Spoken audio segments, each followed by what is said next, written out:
is a book review of Ka-Zar, or Ka-Zar, or however you want to say it.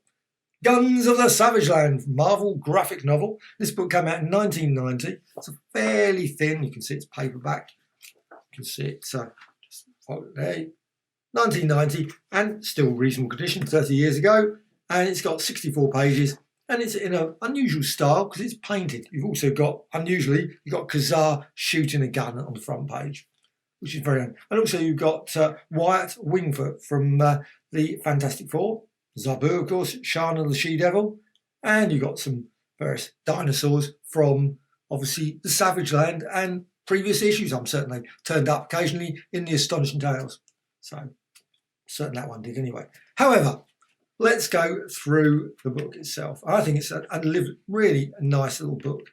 And I didn't know anything particularly about this period. I was quite shocked actually when I was reading it. Suddenly I found out that Shanna had actually married Ka-Zar. I thought, what? Obviously that happened. It must have happened anyway. I assume in the Ka-Zar the Savage, which I have never read. One issue, I lie. First issue I did buy years and years ago. And there's an omnibus edition coming out fairly soon. So I'm really looking forward to that. And I will be picking a copy of that up. So you've got, here you've got Wingfoot's journal, and that runs through the book. So you've got, however, it's got what's happened. This guy's come into a hospital. He's clearly, obviously, had some issues in the jungle, and it obviously suggests that there's an issue that needs investigation. Of course, he goes to Ka-Zar and Shanna. Of course, Shanna's just gone back to Kent in England, my home county. I must admit, I do not know where this castle is. I'm certain it doesn't exist. However, but plunder could never keep. And you've got the gate, everything's fallen to pieces.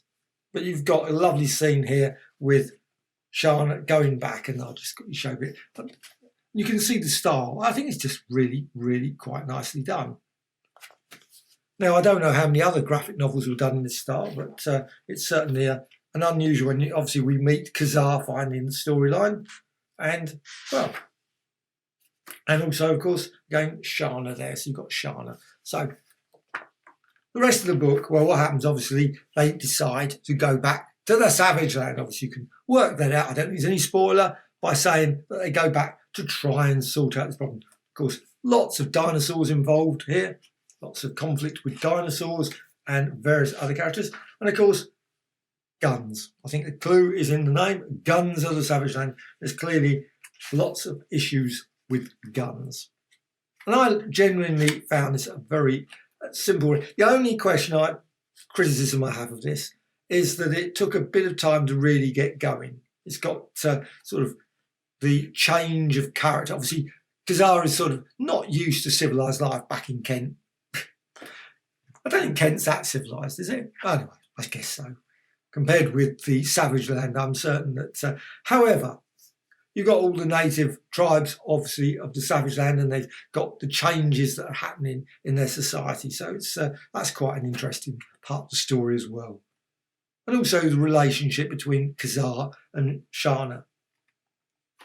Now, I would love to see a Shanna the She-Devil. Can't say that's a bit of a tongue twister. Shanna the She-Devil. I'd love to see an epic collection or a complete collection or something like that. It's weird that they haven't really. The only way I've found so far is the Ka-Zar Masterworks Volume 2 that's got the Shanna stories, and that's just the Shanna the She-Devil, and then there's a couple of appearances in Daredevil, and that's it.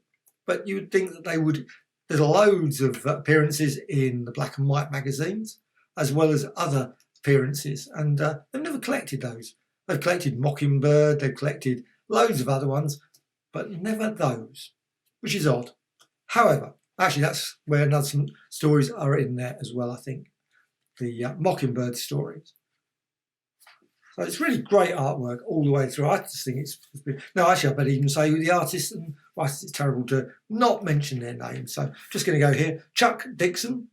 Actually, I'm just going to show it because that's just easier. So you've got Chuck Dixon, Timothy Truman, of course, Conan work. Gary, and I'm going to say his name completely wrong, Quabs, something like that. Ricardo Villagrain, and there's Felix, get that name right. That's a bit of a tongue twister as well. Rene Vitastata, and Craig Anderson, and so on and so on. So, however, this is a really genuinely nice book, thoroughly enjoyable, and it's sort of nice to actually bridge my knowledge of Ka-Zar or Ka-Zar. So now at least I know a bit more. Now, of course, I've just been reading the Wikipedia, all the various stories. There's a vast amount of other stories with Ka-Zar, so didn't realise there was so many different stories with him. So I suspect, unless they bring out some epic collections, I would love to see an epic collection of all the way through to, so I can really catch up with his character. Because I did enjoy him with, like I say, the X-Men, Spider-Man, Daredevil, as well as Astonishing Tales, etc. So I've thoroughly enjoyed this book. Guns of the Savage Land, totally recommended.